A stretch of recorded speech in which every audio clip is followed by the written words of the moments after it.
So bro, I'm jumping right into it because Luslec's design is fire. But that's basically how the chapter starts, with Kel and Jinsong seeing Luslec, which it appears that Luslec and Jinsong kind of have a good relationship going there, with Jinsong calling him shameless, but more on that later. Now flashing Lobadon side.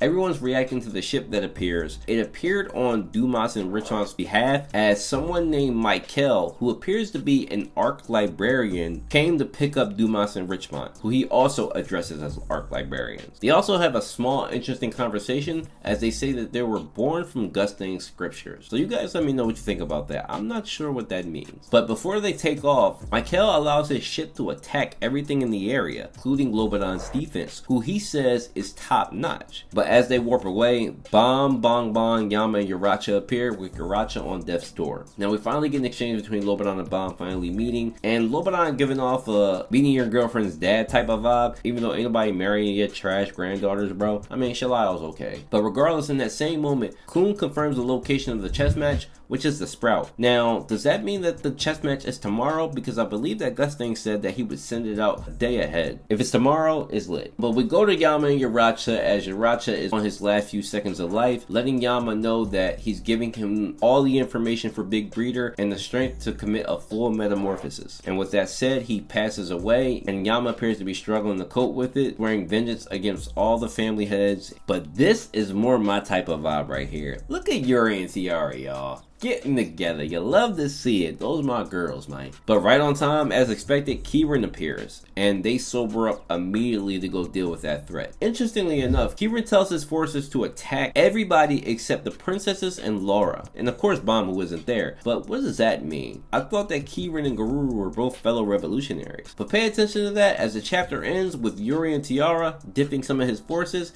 and him calling them annoying women. So let's discuss. First of all, Yuri, Tiara, Chaguru, they can't contest with KIRIN. KIRIN is the vice captain of a whole family. Based on his rank, it shouldn't be much of a fight for him. But I am suspicious about him sparing Laura and the twin sisters, because if he's a revolutionary, why would he care to save them? And then him giving the go-ahead on Garuru is also suspicious, given that we assume KIRIN was a revolutionary. But moving on, we get a little bit of structure for the Pobidu family. So we've seen the librarian rank a few times, but Arc Librarian seems to be the top dogs. So right now we have Dumas, Richmond, and Michael, who are all Arc Librarians. And I'd also like to point out that Michael's ship in particular did a lot of damage, even piercing Lobadon's defense. In terms of the war, Lobopia seems to be massively diffed in terms of their ships, if it can even pierce Lobadon. So how Lobopia wins this war outside of Tron versus Gustang? Not sure, bruh. Now, we get a death with Yaracha, and just a little background on him. He was a pretty solid character. I didn't like him in the beginning until we got his background with Wang Wang,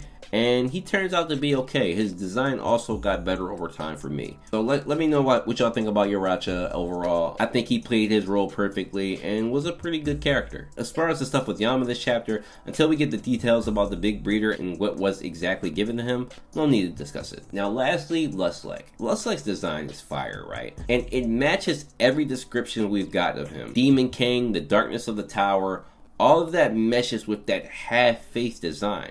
But let me point something out to y'all. If you look at Luslec's eye color on that right side of his face, it's the same as BAAM's.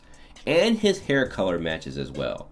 Now, if you were to take his full right side of his face and make it full, he would look like an older version of BAAM. I have a couple theories about this, which you guys may not love or like, but regardless, I want to say that the reason why Luslec may have taken the Grace name is because maybe Arlene gave him some blood that caused his face to go halfway, and as he served V plus Arlene, then it would make sense for him to take the name, and if he received their blood, it just all matches. Now, is he BAAM's brother through blood? I don't know. You could make that guess if you want.